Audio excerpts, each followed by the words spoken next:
it's always exciting when you meet people, because you don't meet that often people that actually grew up in restaurants. Mom and dad operated restaurants and then decided to stay in our beloved industry with all the goods and the challenges around that and the journey, and actually decided that where I'm going to spend my life, I'm going to build a business to support the industry. So I'm very excited to have you as a guest today, Natalie. So welcome to the Hospitality Maverick podcast. And also because you and the business are trying to do something quite maverick, I think. And then we're going to unpack some of that in our conversation. Thanks for having me, Michael. I'm pleased to be here. And then when I found out you were in Chichester and you said, oh, could you come over to Brighton? I said, yes, I love that as well, because that means we can meet in physical life, which always becomes a better conversation, I believe. So what we're going to be talking about today, and it's about, because you talked a lot about when I got an intro from Nick. There's always also been a guest on the show, Nick Miller from Seed. You started talking about creating Superfans. And we are in a time... Indefinitely. There's always, in my view, been about your loyal superfans, and your whole business should be about how you build them from HR to marketing. That's what you should be focusing on, how you deliver to that. So we're going to have a conversation about that. And then, of course, how do we actually also participate in the community? You talked about that. We're going to visit that, because I think a lot of people talk about community in business. They want to build a community, but what does that actually mean? And then how do we actually bring that to life, even for a big brand? And how do you do that? Because I know you do a lot of that work. So first of all, I think it's very important for people that haven't met you that you give a bit of an intro on your journey. I already opened the door up and said you come out of a hospitality family, and to what you do today and the impact and the work you are delivering day to day.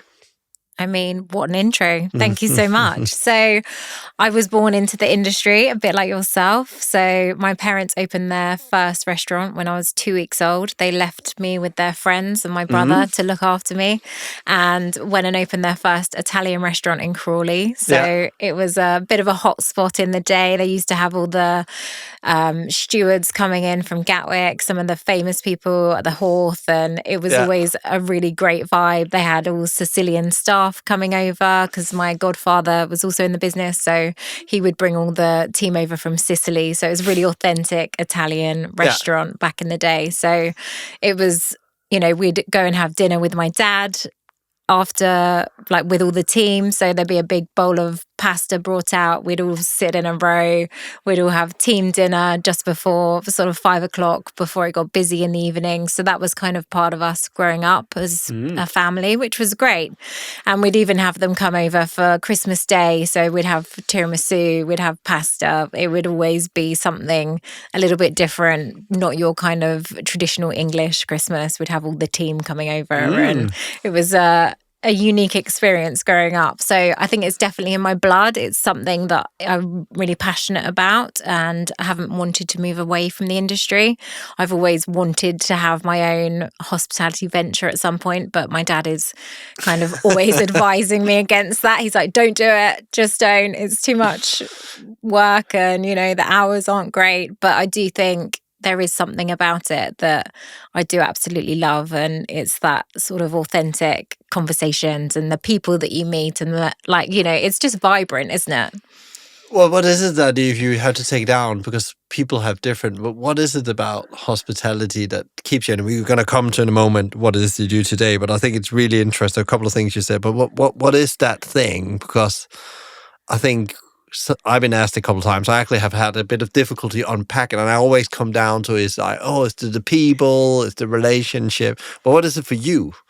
I think it's the connection and the joy you can bring to someone. Someone might be at home all day by themselves, and that one moment that they step into a coffee shop is the only interaction that they're going to have that day, and that's with you. So I think you've got real power to actually make someone's day better, bring some joy, and give them an experience. Yeah, and I think really that's, after the pandemic, in our more remote and hybrid world, I think I'm hoping that this is the role hospitality is going to get, where we actually can bring that joy into people's life or make people feel they're human. in a world where they are more and more disconnected, where actually all work is moving out remotely. A lot of some companies trying to get people back, but in principle, we're working very isolated. Or when we have conversation, it's on the screen and it feels quite fixed because it's meetings. It's not really conversation. It's meetings to get stuff done. There's slots of time, aren't they? It's not an interaction or a connection. So I think hospitality has the opportunity to bridge that gap. You said something different. I made a note about it. I don't know if you saw that. I was making a note when you talked about that you were coming in the afternoon, having this shared meal with the staff, which I think some still do it, but I think it's a bit of a lost thing. What did that ritual do for the team at that point, but also what did it do to you that you had like this big shared, in principle, a family meal? Yeah, a real family meal. It's not just mom and dad and 2 kids. Oh, yeah. It was all of us. You know, it would be me, my brother, my mum, my dad, the chefs at the front of house. So there'd probably be, good 12 to 16 of us all having dinner together, the pot wash, everyone was there. We'd all come together. It was collaborative. Someone would dish up. We'd all help clear away. It was a community thing. And I think it's really important to bring that back. Like I've worked in so many different hospitality brands, throughout my university time. I was a waitress. You're given your little break and you go and sit by yourself. But actually, I think brands can actually bring people together. We actually work with a brand and they're a Danish brand. And they have lunchtime where they all stop for an hour and they come together. But I think it's really important to like maybe bring that back a little bit and just get the teams to engage together as well. Yeah. Because the power of a shared meal is very powerful. And I think at work, that's where you really can create a ritual that actually becomes very healthy for the culture. It's just like, because it doesn't have to be designed around work, it automatically becomes about solving problems at work, but in a very different format, because you have a conversation and we can all share a meal and have an opinion about it. And actually that's where the conversation starts. And then suddenly you are discussing something else, or you find a solution to something where normally the manager had to get involved to solve that problem. Yeah. And I think it's for everyone, isn't it? No matter what part of the business you're working in, it's an opportunity to all come together and have that informal time where it's not, serving someone else or looking at your strategy or your P&L. It's actually just time together. Yeah. Do you think you took anything from that experience with you in life, like a skill or a behavior or something that became easier for you because you've actually had these meal times? Is there any learnings you took there from that? I've never really thought about it like that, but now you say it, I think I'm quite good at bringing people together. I always want to host. I want people to come and sit around the table. I want my kids to have their friends over after school. Like if we're having a team day, we've got to have a meal together. Like that's got to be part of that day. Or, generally if we're doing anything for like the team at Kitch, it'll be food orientated. That's very interesting, because I see that myself in the times I've been having teams. Meals or food, sharing food is very important. It's like a way to get sitting down and actually take the formality out of things. And I think also, I didn't think about it before you talked about it before, but I think I learned that way back from when my mom and dad ran restaurants, because there were similar things going on, or I was always hanging around the business in some kind of way, either doing my homework in the back office and then came out when they had breaks and was just sitting there listening to them and soaking it all in, and actually saw that, my mom and dad work quite hard, So I think also seeing your parents being focused like that makes you work very hard yourself later. You get that craft for things, or grit, say so. So what are you doing today then? Because I allude to you're still in hospitality, and you're a bit like me. You have a parent saying to you, this is my mom saying still, I'm 46, and she still says, don't open a restaurant, Michael. The next thing you do, don't open a restaurant. Please don't open a restaurant. And she said that since I was 18, whereas he hoped I would go and study law and then out of hospitality. So yeah, my parents have the same view. Don't open anything right now. my parents weren't. Well, I'd say my dad was worrying about me setting up my own agency as well. So I just got my first mortgage on a flat. And then 3 months later, I decided that I was going to set up Kitch. I decided that I was working for a big brand. They were kind of going down the discounting route. So going away from like loyalty and community, which I sort of thrived on. Previously, I was at the Hospitality Skills Academy. So it was all around upskilling the industry prior to the Olympics. So we did huge training events with the Disney Institute. It was amazing. Super cool, really engaged, really about the people. And I was really not enjoying it. And I thought, actually, I'm going to go and set up my own thing. And my dad was like, I don't think you should be doing this. This is a bad time. You've just got a mortgage. And I was like, I'm just going to do it. I can always go and waitress in the evenings. Like, I'll make it work. It's fine. I'm excited. And I remember speaking to my people director at the brand I was working with at the time, and he said, oh, just go for it. We'll be your first client. So that kind of gave me the nudge to go and do it. And then from there, I kind of just built up my network and, you know, reached out to people and said, look, I want to create this agency. It's just me at the moment, but with now 13 years old and we're in our teenage era, as I keep saying. But I think we're in a really strong position. We know the industry really well. We are all about connecting brands with their communities. I think it's making sure that how you engage with your customer base online is the same as you would do in your venue and on site, because actually you kind of get that disconnect, I think. So it's really important to make sure that you have that flow within everything that you do. So we work with, there's 8 of us in the agency, all female team, which is pretty unique, I think. We're based on South Coast in Chichester, and we work with a variety of businesses. Majority is in hospitality, some are sort of food and drink led, and then we do have some lifestyle brands that we work with as well. So you're not just in hospitality, you We have a few other areas that we work within, but all of them have a hospitality element to them. So we work with Cowdrey Polo Club. You know, you've got people coming down for the hospitality on site. And it's still about that experience. So you've still got that customer engagement where you're driving people to an event or an experience, and we're kind of engaging with them on their behalf. Can you talk a bit about, like, give an example of some of the work you do? Because, you know, when you talk about social media, you often talk about it's about posting and reaching as many people as possible and get them to walk in the door and buy some food, in principle, or find an influencer that gets lots of traffic to the site. But talk a bit about, you know, an example of where you can share maybe a practical example of a project you did and what kind of impact that had over time. Yeah, I mean, I would say Young's Pubs is a good example. We were working with Smiths of Smithfield in Farringdon. Yep. So they were a client of ours for about 4 years, and then Young's came in and they bought them. And I was thinking, oh no, we're going to lose them. They're like one of our biggest clients at that time. And then we ended up meeting with the team at Young's, and they said, actually, we're looking for an agency. You know, we're at a point where we've got a small internal team, but we do need some more external support. So we kind of pitched for it. We went in that we would carry on doing Smiths, and then eventually we kind of ended up doing the central strategy for them. So that kind of evolved. We're now 7 years in with them. We got a really good relationship with the whole team. We're kind of bought into their overall brand, what their objectives are, and we work with the team.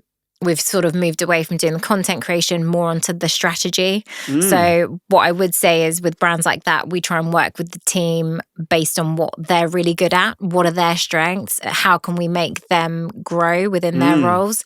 And then how can we do the bits that they don't want to do? Or, you know, like how can we amplify their reach by giving them more strategic support? It's also looking at their community management. A lot of brands don't have the software, they don't have the resource, or they don't have the right people that can monitor 7 days a week from 9 a.m. till 9 p.m. So I think that's where we sort of differentiate and can really add value.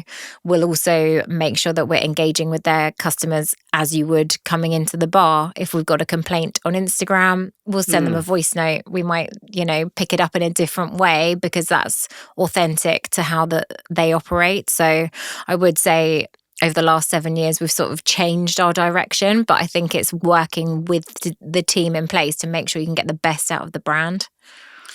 Yeah, and I think also you talk a lot about these raving fans. So what is in your view, because what is a raving fan? And I think it comes from, first time I heard this was a guy called Tim Ferriss, which people don't know Tim Ferriss, a big podcaster. He got, what is he called?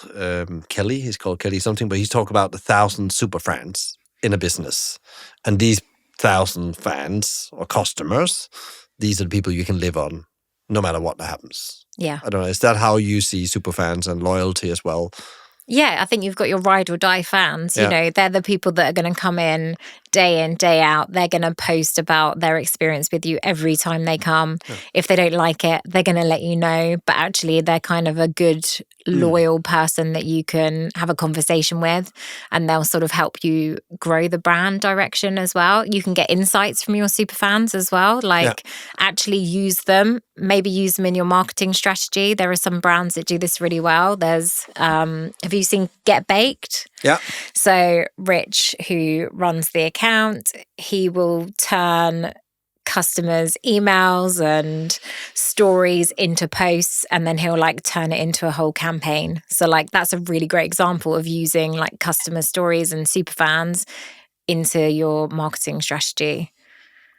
Yeah, and how good are hospitality to focusing on these super fans? Because I always have the feel there was more about volume often when you talk marketing strategy. How can we get more volume into the door than really super fans? Yeah, I would say when we're speaking to brands, we'll try and move away their KPIs from followers to engagements. So how engaged is your following? How much are you doing to connect with them?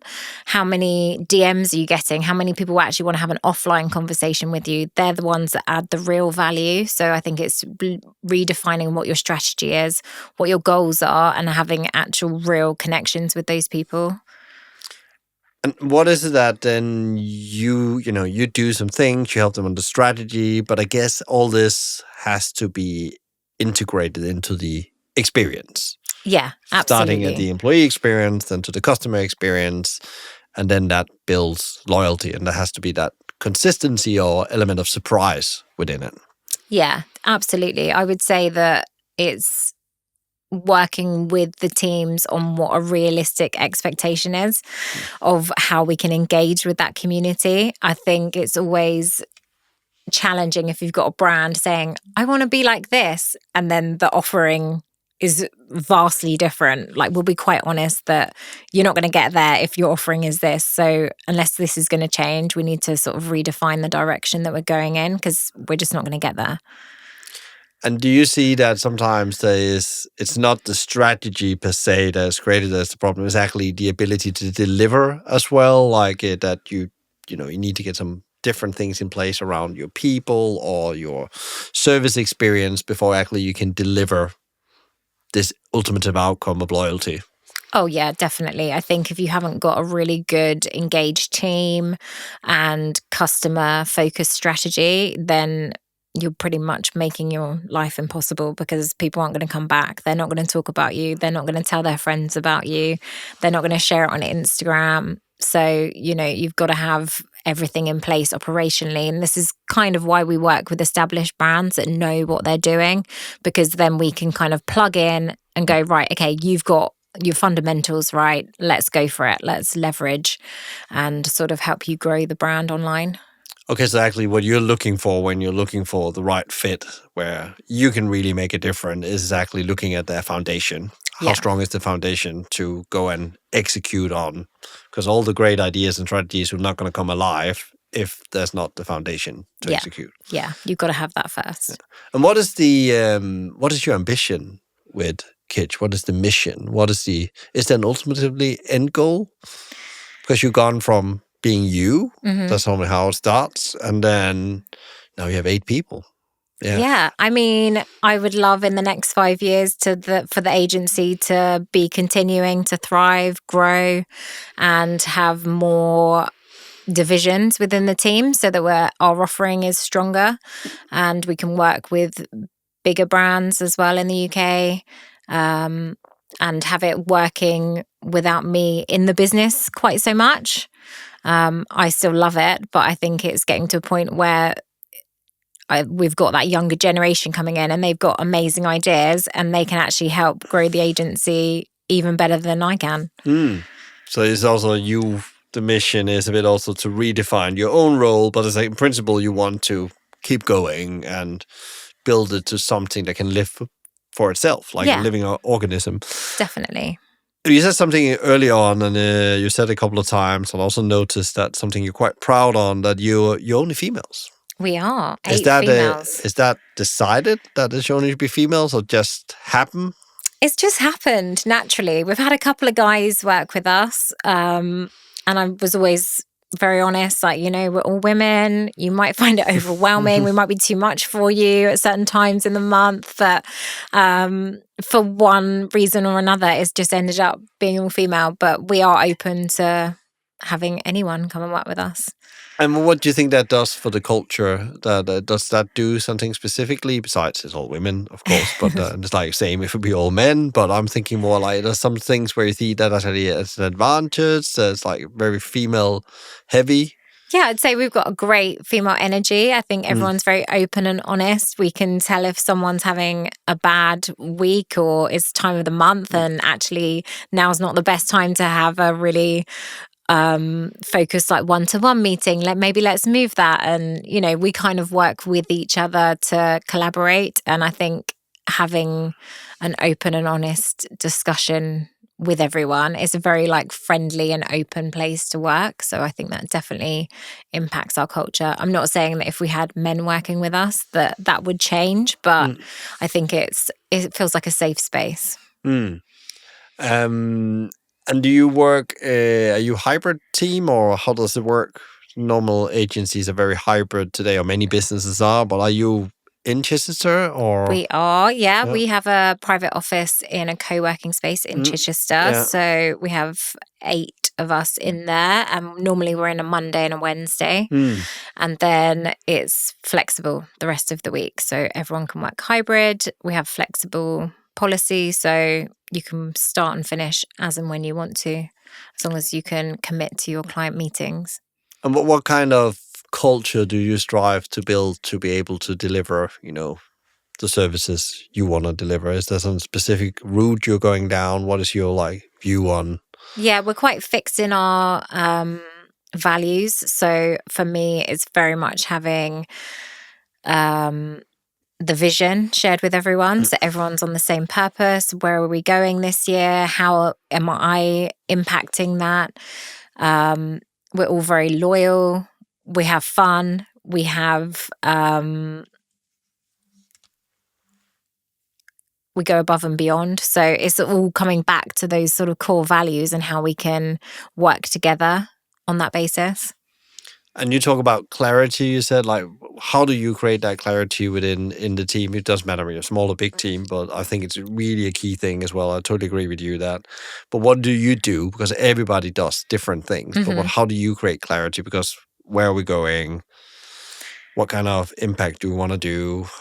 Yeah, so I brought on a business coach a couple of years ago, and that has totally changed my mindset. It's so good to have someone make you accountable and question why you're doing things. Yeah. What is your purpose? How are you getting buy-in from the team? So I would say that's been the biggest shift in the last couple of years for me mentally, because I think as a founder and owner, it's very difficult to get sucked up into the day-to-day of the business sometimes. Yeah. And then you go, oh, okay, well, I was expecting we were going to be here, but I have not actually shared that with anyone. So how are we going to get there? So we have annual objectives that we want to hit as a company. We have the next 3 years, next 5 years. Everyone has their own objectives and kind of plan within that strategy. And then we do monthly one-to-ones with everyone individually so that people have one-to-one time. They can ask questions on, where are we going? I've been doing this. How can I get there? I need some support. So it's very open discussion. And we also have everyone having a team speciality. So Chloe might work on paid strategy. Then we have Neve working on influencers. So actually we've got these sort of experts within the different areas of the business that can help support and grow others in the team as well. So people are actually working on things they like to do and become good at what they do. And then they do that more than if they were like having one client and they had to do all the disciplines. Yeah, so everyone will have accounts that they work on. So people might have like 2 or 3 clients that they work with, but then they'll also have their specialty area. But then that gives them the opportunity to sort of teach others in the team and collaborate on other clients that they wouldn't necessarily work on. So that's quite a good way of bringing the team together a little bit more as opposed to working on their own accounts all the time. And is there anywhere you got inspiration to do? Because that seems like quite a heavy process or a process you need to commit to make work. Because I can see when it works, it will work really well. Are you inspired from somewhere where you've seen or found out that works really well for them? Why shouldn't we do that? I mean, Nick Miller from Seed is a great inspiration. Yeah. We've been good agency friends now for sort of 4 or 5 years.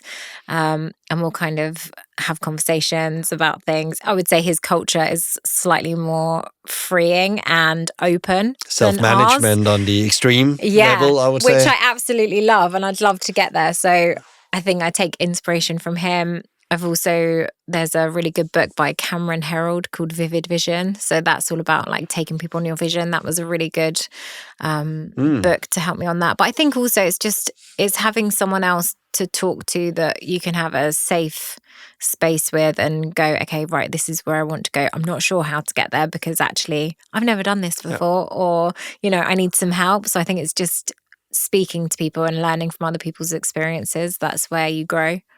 Yeah, because a lot of businesses maybe have something in place to talk about goals, but actually make it an integrated part of that everybody feeds into the overall business and actually continuing reevaluating that is quite a hard job. But when it works, that's also my experience, it has a huge benefit because when you then get to the strategy bit at the end of the year, making the business plan of next year, it becomes so easy because everybody knows exactly where the gap is in the areas and then you build that out quickly. Yeah. And also your customers, that's my own experience, feels that you're almost operating like a very big organization, but very agile small business. Yeah.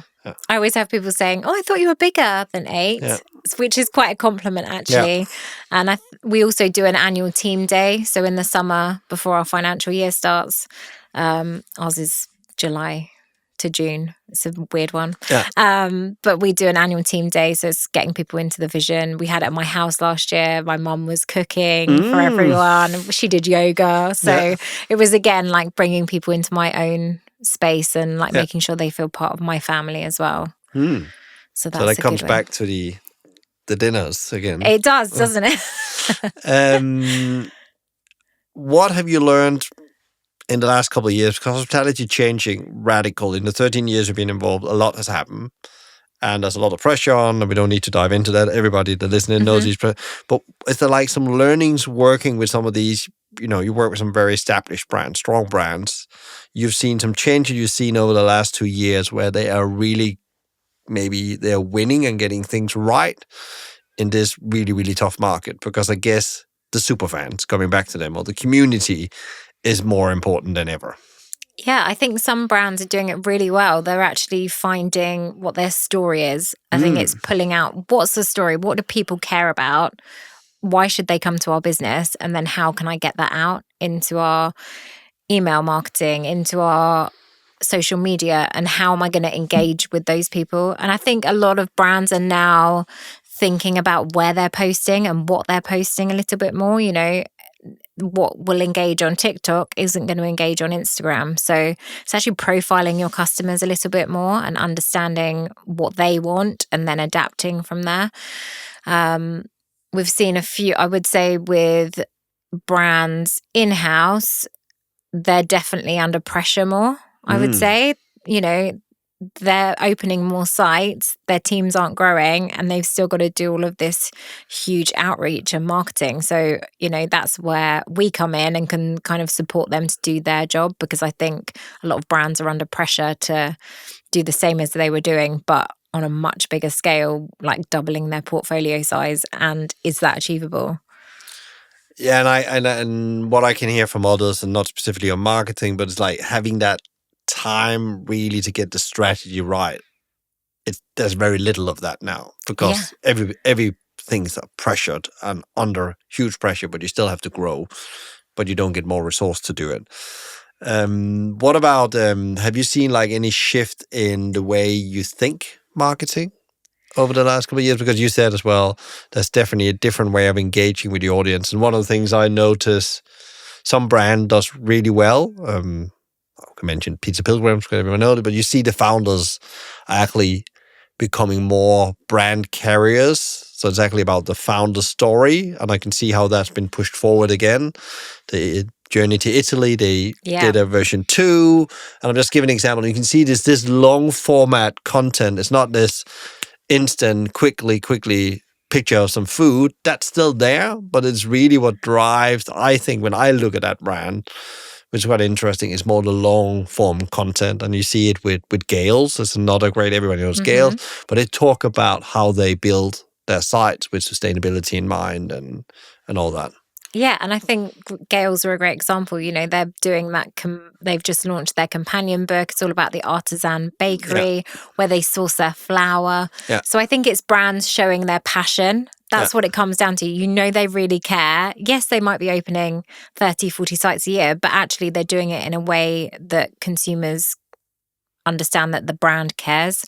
Pizza Pilgrims, another great example. Ruth did an amazing job with that campaign and, you know, getting the founders sort of talking about the story. But it comes down to that they care, where they source everything. They're going on an adventure. You want to go with them. So is making sure that brands actually go, why should people care? Why should they come and eat my pizza? And how am I going to tell them that story? Yeah, and see that the people behind it really cares as well. Like, they really care, because like food is an emotional decision, I often say. So why should I care about, why should I spend my hard-earned money here? And I guess also what we're seeing is that people going less out.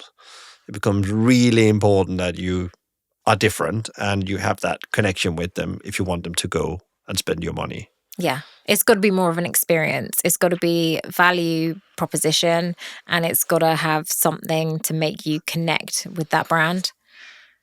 Is there any other brand you think that's doing that really well? Now I just run off with a couple of the other things where you can say it doesn't have to be your clients, but they've been really grabbing this moment and getting this really right now. I saw Wild Farm speak last week, and actually, I mean, he's a fantastic presenter, George Lamb. Yeah. That's kind of what his job is. Yeah. So, but he really took everyone on the journey, and it really showed like the passion and the why and the purpose and the future of how they're going to revolutionize regen farming for the flour industry. So I think like now I'm kind of thinking, well, I need to go to Waitrose and buy that flour, because I can't buy anything else, because, you know, I'm not supporting the industry and the future of farming. So I think it's also taking consumers and brands on that journey to make you actually care about what you're buying and where you're buying it from. Like, I'm very conscious about what I'm putting in my body. And I think a lot of people are now, but also, you know, do the brands care? And are the brands actually telling people where they're sourcing everything? I don't think they are. No. And I think there's already questions. People will start asking the question, why are they not telling me about where the products are from or where they're sourcing from? Because, you know, ultra-processed food has now become a word that everybody understands, and Tim Spector has done a great work, the Blue Zone diets and so on. And I think you will see that. And of course, it's all about affordability. There's a reality in that. But I think in general, that will put a lot of challenges if you are dubious about, or you have not made a conscious decision about it, or you should be very clear, we compete on price, and therefore there is consequence when you compete on price. But and I think Wild Farm is really interesting because I think they are also, I agree, you haven't thought about them, but they're getting it right in a way. They are notching you, they're not telling you you're wrong. But now you feel that you need to go and do the right thing. Yeah. And that's brand's job in the future, in principle. If we want better industry, better food systems, we need to go and tell those stories. And I think Pizza Pilgrim is doing the same, that quality comes at a cost, but the reason why you have to feel good about it is that we made the right choice when it comes to flour, to the tomato, how we treat the staff, and so on. What have been your most significant learning over the last couple of years as a business owner in your life that actually meant you changed the belief about something or even a behavior? I would say to let go a little bit more. I think that's come from my coaching with my business coach, because I was, I must be doing everything. It won't work if I'm not doing everything. And actually, it's helped me step back a little bit and empower my teams. And now they're thriving. So actually, I don't need to be doing everything in the business. There are people there that are better than me. So, make sure that you're hiring the right people, make sure that you're giving them the tools to do the job. And then I can make sure that I'm spending some time in the holidays with my kids. That's for me at the moment really important, that I have a couple of days a week in the summer holidays with my children and I'm present. And I think also just be where you're at. Like if you're somewhere, make sure that you're present and engaged. It's so easy to think, oh, I'm busy, I'm doing this, or I'm, like you said earlier, checking my emails or something while you're cooking. Yeah. I'm meant to be cooking, and then ignoring my children. So I think it's just like prioritizing and making sure that you work with other people to build everything. You can't do everything on your own. And what have you done practically? Because that's, I totally agree. And I really struggle with that. And I think I still struggle with it. But what do you do like practical? Is there some things you put in place to, you have the belief, but now you need to make it happen. Now it's the habit that needs to come in and kick in every time. There needs to be this, red flag or whatever mechanism. What do you do besides, you empower your team and so on, but what is like practical you do to get there? Because there's such a huge shift for many business owners. Every business owner listening here, I know you've been on this journey where you work, and I'm just going to work a bit more, I'm going to work a bit harder. And then you find out that actually people are being totally disengaged by your behavior and you don't have any energy for your family. Yeah, that's a great point. Getting software in place. So anything operationally that can free up your mind. So we have really good project management software. Everything goes in there. If I need someone to do something, I'll set like a time schedule that I need it by, give them a brief.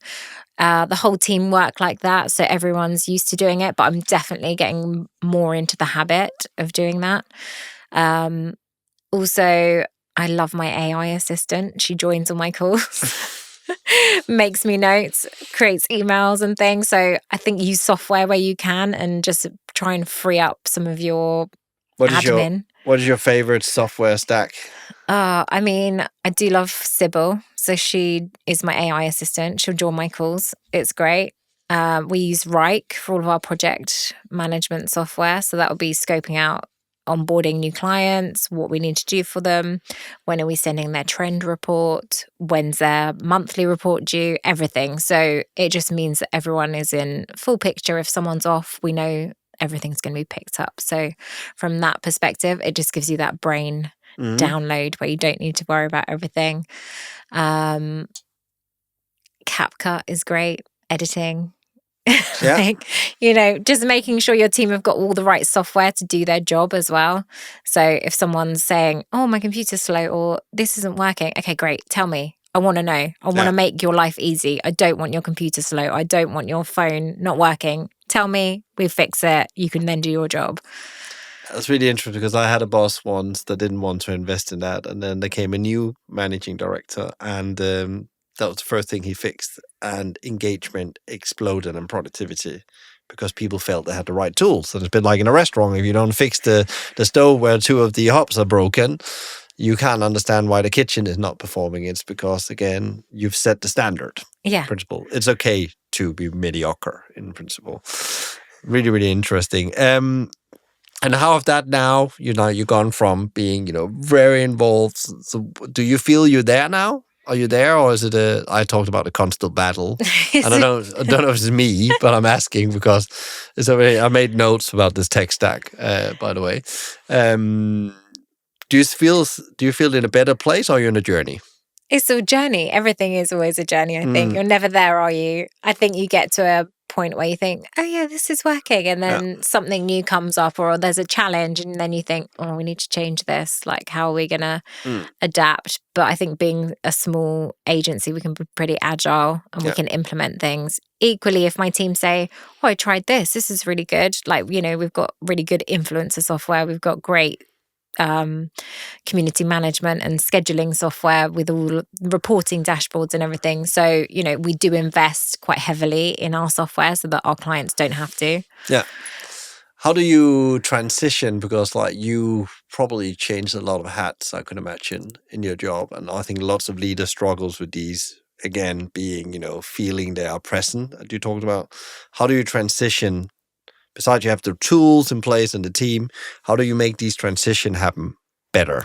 Because I think that's one of the things I often hear people, and then they arrive home and then they're still at work up here and everybody can feel it. How do you try to become better at transition? I think I'm just getting better at that now, but I'm nearing 40. So I don't know if it's an age thing and you just have a bit more clarity and separation from things, but I'll try. So if I'm picking up my kids from school, I'll try and walk there without my phone on. So, can I have 10 minutes of downloading? Do I need to do a voice note maybe for someone that I've forgotten something and then they can help pick that up? I also feel that I can trust my team to get on with it when I'm not there. And I think that's a huge freeing element that I can then go, okay, well, I'm going to go and play a game with my kids, or we're going to go to the park, and then I can have that separation. Equally, if someone phones me, I will pick up because I know there's something going on because they know I've got the kids. So it's just setting boundaries, isn't it? And making sure that you're comfortable with where you are, I suppose. I think it's very interesting, the thing with the phone thing, because I listened to Anise Kavanagh. She's very much about intention, and she talked about every time you go into a thing, what is your intention for stepping into that room, that conversation? How have you prepared for this? And instead of you trying to do a million things, and he said, especially when you arrive at home, and she learns people about what energy do you bring into rooms. And she said, if you are arriving home and you're sitting in the car and your head is full of work, talk it into a voice message, he actually said, and then it's parked there, and then you can go and listen to that voicemail later so you don't forget what you need to do. But you need to then not to come in and feel like you're all about work, because then you're not intentionally in the family. And the same at work. If you had a stressful drop-off with the kids, what can you do to get intentional into the work mindset? Yeah. So you actually show up as the best version of yourself. It's quite interesting. And and then she's been on the show as well a long time ago. But I need to get her back to talk more about this, because lots of guests to talk about, because of technology and how the transition from work and life is getting harder and harder. What are you very excited about right now, where you are as a business? I'm excited about brands, hospitality brands specifically, getting on to TikTok. There's such a massive opportunity at the moment, and not loads of them are doing it well. So I think as an industry, we've got a real shift to make some exciting content and get brands seen a little bit more, especially from a travel perspective. If people are traveling to London or Bristol, where should I be eating? People are using it as a search engine. So these brands really need to be getting on there. We've just done a State of Social report. I don't know if you've seen it with Cam, and only, I think, I can't remember the stat. 56% only have a dedicated TikTok strategy. A lot of brands are also putting their paid activity into Meta. They're not sort of tapping into that TikTok market yet. So I think there's also some really interesting advertising discussions to be having at brands and how they can leverage their communities on TikTok as a platform. And I guess you can hear, we hear now, I'm not very much into TikTok, but I guess also it's a strong tool to tell stories with. Absolutely, yeah. Which is very much about building communities, sharing stories around the fireplace or the pond. Is there any books and you already mentioned one book, Vivid Vision, you mentioned before, but is there any books that has influenced your life, the way you look at your business, the way you do things, that really like cemented you? Yeah, I would say Super Engaged by Nikki Gattenby. She's a ex-agency owner. She's great at engaging her team and her people. So I would definitely recommend that. I need to revisit it again because I think it's one of those huge books that you get into and then you do something and then you kind of come away from it and then you go back. But it's a great tool to have kind of on your desk and then think, oh, how can I do this with the team? Or how can I empower people to do more? So that is a great book. I'm also reading Bulletproof by Evie Pomporos. So she's a ex-Secret Service agent and it's all about how you can be more resilient, step away from fear, not be too emotionally involved in decision making. So I'm finding that really, really interesting at the moment into how I can sort of use that both personally and within the business. And others? None on the top of my head at the moment. Is there a book you give away as well? When is it like a favorite book you may give away to friends or? There is another book actually called Do One Thing. Yeah. So it's like changing your habits daily. So like what small incremental changes can you make to change your habits over a lifetime? So that's a really positive one. And that's one that I would gift to friends. One Thing. I actually don't think I've read that book, which is very much. I will send you one. Because the one of the taglines for Hospitality Mavericks is little by little, a little becomes a lot. Oh, so I'm very much into the 1% and James Clear, Atomic Habit. And I did a interview in January with Ali, who is a coach and a very good friend of mine. And we talked about the power of consistency. That's coming back to becoming a farmer or a hunter, which we talked about earlier. Any advice you would give to leaders out there that are trying to build a business that is more than just a business, but also they want to do impact? You mentioned, Wild Farm before. It's a very great example of that, or other businesses. What is like your top advice right now from where you see the world? If you want to build a great business that makes profit and impact in hospitality, what should you be looking at?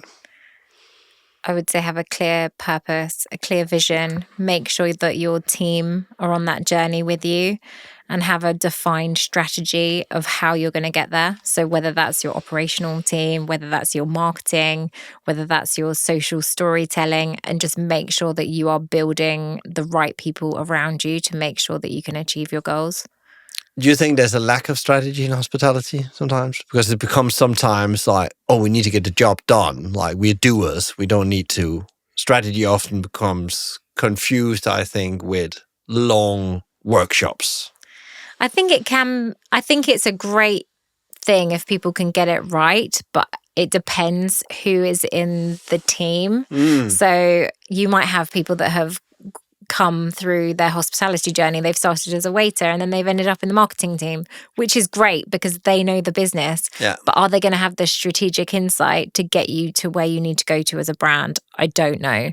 So I think it's very much thinking about, do we have the right people in-house, and then how can we get external support or other people like freelancers, agencies, to then leverage that person and make them thrive in their job and give them the strategy to then implement.